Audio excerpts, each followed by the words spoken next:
Hello friends. तो आज की वीडियो में हम एक बहुत ही टिपिकल क्वेश्चन के बारे में बात करने वाले हैं, जो कि है left back position for real Madrid. अब जैसे जैसे अल्फोंसो डेविस वापस बायर्न म्यूनिख के साथ कॉन्ट्रैक्ट साइन करने के बहुत नज़दीक आ रहे हैं, जो कि रिपोर्ट्स के थ्रू हमें पता लग रहा है, रियल मैड्रिड के लिए एक बड़ा सरदर्द बनती जा रही है लेफ्ट बैक की पोजीशन। क्या उन्हें मोंडी खिलाना चाहिए? क्या उन्हें फ्रैन गार्सिया के साथ उनको ट्रस्ट दिखा के उनको कंटिन्यू करवाना चाहिए, या फिर मिगुएल गुटेरेस को वापस बुला लेना चाहिए क्योंकि हमारा बायबैक क्लॉज है उनके साथ जिरोना एफसी के साथ? अब इनके लिए प्रॉब्लम ये बनी हुई है कि इनको पता नहीं है कि पहली बात तो क्या अभी अल्फोंसो डेविस ने एग्जैक्टली साइन कर लिए हैं क्या, जो कि हमें लगता है वी आर अज्यूमिंग कि उन्होंने कर लिए हैं, क्योंकि एज सच कोई रिपोर्ट बहुत ज़्यादा है नहीं ऑथेंटिकेटेड कि अब वो रियल मैड्रिड आ रहे हैं। अब यहाँ पे प्रॉब्लम ये आती है कि मिगुएल गुटेरेस के साथ 35 मिलियन का जो उनका रिलीज क्लॉज है, वो देने के लिए मैनचेस्टर यूनाइटेड, लिवरपूल, आर्सेनल जैसी टीम्स ऑलरेडी रेडी है। And definitely no doubt La Liga के one of the best left backs हैं इस टाइम पर मिगुएल गुटेरेस। बट यहाँ पे दो चीज़ है, एक चीज़ ये कि क्या उनको वापस बुलाना चाहिए, या फिर जो 50% प्रॉफिट आएगा उस सेल से क्या वो रियल मैड्रिड को लेके किसी और लेफ्ट बैक के ऊपर इन्वेस्ट करना चाहिए। क्योंकि ऐसा तो नहीं है कि मार्केट में और आपको लेफ्ट बैक नहीं मिलेंगे, बहुत सारे ऑप्शन है, ग्रिमाल्डो का भी ऑप्शन आपके पास है, डियागो डालो का ऑप्शन आपके पास है। पर क्या गुटेरेस के साथ जाना चाहिए या फिर मैड्रिड को वो प्रॉफिट ले लेना चाहिए? क्योंकि अगर आप मोंडी के देखो, वैसे तो मोंडी एंड गार्सिया जहाँ तक रिपोर्ट्स हैं दोनों का ही कॉन्ट्रैक्ट 2027 तक है। हालांकि मोंडी ने अभी तक ये कंफर्म नहीं करा है या फिर पब्लिक नहीं करा है कि हाँ उन्होंने कॉन्ट्रैक्ट अग्री कर लिया है, पर एज पर मैड्रिड ये दोनों ही जो हैं ये 2027 तक मैड्रिड के साथ है। तो आज हम डेटा के बेसिस पे, हमारे पास कुछ डेटा पॉइंट्स हैं जिनके बेसिस पे हम ये देखते हैं कि इन तीनों में से मैड्रिड के लिए जो लेफ्ट बैक की पोजीशन है वहां पर कौन सा प्लेयर फिट रहेगा। ये जो डेटा मैं आपको बताने वाला हूँ ये इन तीनों प्लेयर के लिए 90 मिनट्स एनालाइज किया गया डेटा है, जो एक साल के लिए हमने एनालाइज करा है from January 2024 to January 2025। Obviously उसमें क्या क्या पैरामीटर्स है, क्या है, वो मैं टाइमली आपको इन्फॉर्म करता रहूँगा, आपके साथ डिस्कस करता रहूँगा। तो आज हम फाइनली डेटा के बेसिस पे, एंड देन डेटा के बाद कुछ क्वेश्चंस ऐसे होते हैं जिनके आंसर डेटा नहीं देता है, वो हमें प्रैक्टिकलिटी में आके देखने पड़ते हैं। तो एंड ऑफ द डिबेट हम जो उसका वर्डिक्ट आएगा उसके बाद कुछ क्वेश्चंस देखेंगे कि क्या इस डेटा के आउटकम के बाद भी क्या हमें उन क्वेश्चंस के आंसर मिल पा रहे हैं या फिर नहीं। सबसे पहले हम बात करते हैं डिफेंसिव आउटपुट की। तो आप ये जो चार्ट आ रहा है स्क्रीन पे, इसमें देख सकते हैं कि clearly फ्रैन Garcia is a winner. Miguel Guterres या फिर मोंडी, इन दोनों ही प्लेयर्स में जो हमारे फ्रैन गार्सिया हैं वो क्लियर विनर है। एंड मोंडी के लिए तो, मोंडी के अगेंस्ट तो वो सिर्फ इसमें ही नहीं, उसके अलावा जो अगर आप जो नंबर्स देखेंगे, पोजीशन एडजस्टेड इंटरसेप्शन मैं बताऊंगा ये क्या होता है, प्लस डूल्स पर 90 एंड सक्सेसफुल डिफेंसिव एक्शन पर 90, ये तो इतना ज़बरदस्त है कि आप देख सकते हैं हर कोई बोलेगा कि यार फ्रैन गार्सिया को स्टार्ट करवाते हैं। बट इसके अलावा चलो इस वो पॉइंट मैं बाद में बताता हूँ, पहले मैं आपको बताता हूँ सक्सेसफुल डिफेंसिव एक्शन पर 90 क्या है। आपके डिफेंडर किसी भी तरीके से जो ओपोनेंट है उनके गेम को या तो डिसरप्ट कर रहा है, या फिर जो उनका कोई भी डिफेंसिव एक्शन जो है उनके पोजीशन को डिसरप्ट कर रहा है या फिर उनके गेम को डिसरप्ट कर रहा है, प्लस आपका जो प्लेयर है, जो आपका डिफेंडर है, वो किसी भी तरीके से पोजीशन को अगर रिटेन कर रहा है, that is sum up under successful defensive action पर 90। उसके अलावा PADJ जो आपको दिख रहा होगा, पोजीशन एडजस्टेड इंटरसेप्शंस पर 90। अब ये नाम से आपको थोड़ा सा पता लग रहा होगा कि इस मेट्रिक में जो इंटरसेप्शन नंबर्स हैं उनको नॉर्मलाइज किया गया है बेस्ड ऑन टीम्स पोजीशन, क्योंकि जिस टीम के पास लेस पोजीशन होगा there are very high chances कि उनकी टीम के जो डिफेंसिव नंबर्स हैं वो ज़्यादा होंगे। अगर आपके पास बॉल कम रहेगी तो आपके डिफेंडर्स हमेशा कोशिश करेंगे इंटरसेप्शन करने की या टैकल करने की, जिसकी वजह से उनके डिफेंसिव नंबर इंक्रीज हो जाते हैं। ये जो मेट्रिक है ये फील्ड को थोड़ा सा यहाँ पे बैलेंस करता है ताकि कोई ऐसे चीटिंग ना हो नंबर्स निकालने में। अब ऑब्वियसली हम ये तो यहाँ पे देख ही रहे हैं कि फ्रैन गार्सिया विनर है, बट यहाँ पे ना यार एक थोड़ी सी प्रॉब्लम है जो कि मोंडी के फेवर में यहाँ पे जाएगी। जो मोंडी का डिफेंसिव जो स्ट्रक्चर है गेम का, जो उसकी अवेयरनेस है, जो उसकी फिजिकल स्ट्रेंथ है, जो उसकी 101 सफोकेशन है जो वो अटैकर के लिए क्रिएट करता है, जो वो पूरा एक डिफेंसिव पैकेज लेके आता है, वो ये नंबर्स यहाँ पे शो नहीं कर रहे हैं। मतलब आप कह सकते हो कि थोड़ा सा क्रूल होगा मोंडी को ये कह देना कि हाँ यार ये तो बहुत ही बेकार है फ्रैन गार्सिया के लिए, but the problem is that कि हम किसी भी तरीके से नंबर्स में इनको दिखा नहीं सकते हैं। सो अगर मैं नंबर्स के बेसिस पे बात करूं तो जो बॉक्स टू बॉक्स डिफेंस 101 जितने भी फीचर्स हैं मोंडी के डिफेंसिव वाले वो इस डेटा में आएंगे नहीं, but as per data Fran Garcia is the clear winner when we are talking about defensive जो उसका इनपुट है। वहीं पर अगर हम ऑफेंसिव कंट्रीब्यूशन की बात करें तो आप दोबारा स्क्रीन के ऊपर एक चार्ट देख सकते हैं। अब इस चार्ट के बेसिस पे आप ये कह सकते हैं कि मिगुएल गुटेरेस बड़ी आसानी से आउटशाइन कर दे रहा है किसी भी मेट्रिक में आप लगा लो, जो जो भी ऑफेंस की जितने भी मेट्रिक हैं उसमें आप देख सकते हो गुटेरेस बड़े आराम से क्लियरली मॉन्डी, इवन फ्रैन गार्सिया तो स्टिल एक रिस्पेक्टफुल पोजीशन पर हैं, बट मॉन्डी को तो बहुत ही क्लियरली जो है पास कर दे रहा है। अब इसमें एक फैक्टर आता है प्रोग्रेसिव रन्स। तो प्रोग्रेसिव रन्स का मतलब है कि जो आपका प्लेयर है उसने बॉल को एटलीस्ट 30% क्लोजर तक कैरी करा है ओपोनेंट के गोल के, या फिर एटलीस्ट एक 30% के जितना ग्राउंड कवर करा है ओपोनेंट के पार्ट की तरफ, यानी कि वो ऑफेंस में आपको कहीं ना कहीं कंट्रीब्यूट कर रहा है। वो डिफेंडर बीइंग अ डिफेंडर वो आगे आके, या फिर एक फुल बैक की पोजीशन में वो है, मे बी सेंटर बैक इतना आगे आते नहीं है, that's I am not taking their name, मैं फुल बैक की बात कर रहा हूँ अभी।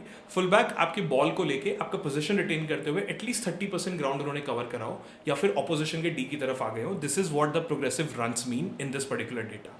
बट अगर आप इसमें भी एक छोटी सी प्रॉब्लम है, जस्ट लाइक मॉन्डी के ऊपर के डिफेंसिव डेटा में थी। ऑफेंसिव डेटा के लिए प्रॉब्लम ये है कि जो जिरोना के मैनेजर है माइकल, वो मिगवेल को ना थोड़ा ऑफेंसिव पोजीशंस में खिलाते हैं। मतलब वो सिर्फ एक लेफ्ट बैक की तरह नहीं खेलता है वहाँ पे, वो मोर लाइक एक विंगर की तरह खेल रहा होता है कई बार, या फिर लेफ्ट विंगर की तरह खेल रहा होता है।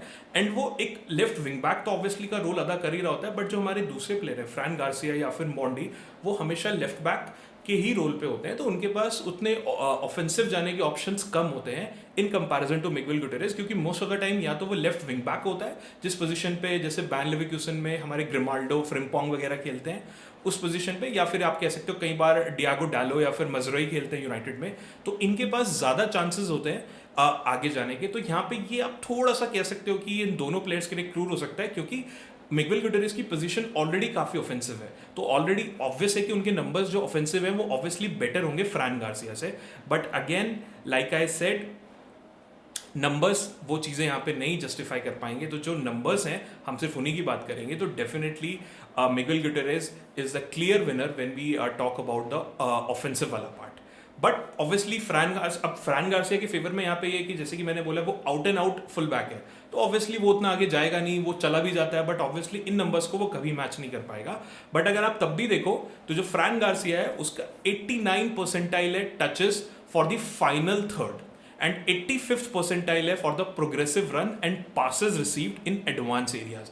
And we are talking about advance areas, it means जब आप ऑपोजिशन के पार्ट में हो तो वो 85% तो पासेस वहां पे कर ही रहा है, उसके अलावा वो टचेस भी ले रहा है 89 परसेंटाइल, तो not that bad. That's why I said कि स्टिल फ्रैन गार्सिया के नंबर थोड़े रिस्पेक्टेबल है या फिर रिस्पेक्टफुल है, बट मॉन्डी के नंबर्स तो यार ऑफेंसिव एंड डिफेंसिव दोनों में मुझे मतलब पता नहीं, मतलब मुझे कहीं भी ऐसा दिख नहीं रहा है।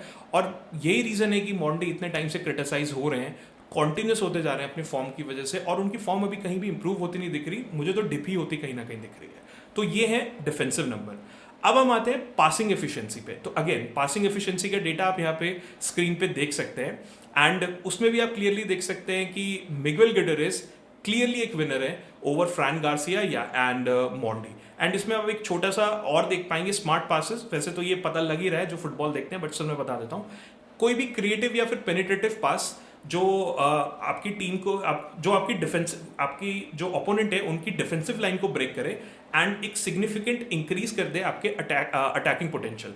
कई बार क्या होता है, जैसे कि आपने पिछले मैच में देखा होगा या पिछले से पिछले मैच में देखा होगा, राउल एसेंसियो पीछे से एक लॉन्ग क्रॉस मारता है या फिर एक लॉन्ग पास देता है हमारे विंगर को, विनीसियस को या फिर अम्बापे को। इसी तरीके से जो फुल बैक्स होते हैं वो most of the time game को चेंज कर देते हैं from one half to another half. तो कोई भी एक स्मार्ट पास जो कि डिफेंसिव जितने भी डिफेंडर्स हैं उनको क्रॉस करता हुआ ओपोनेंट के उनके गेम को ब्रेक करके और अटैकिंग थ्रेट में कॉन्ट्रीब्यूट कर रहा है, तो वो स्मार्ट पासिस वाला फैक्टर यहाँ पे आता है।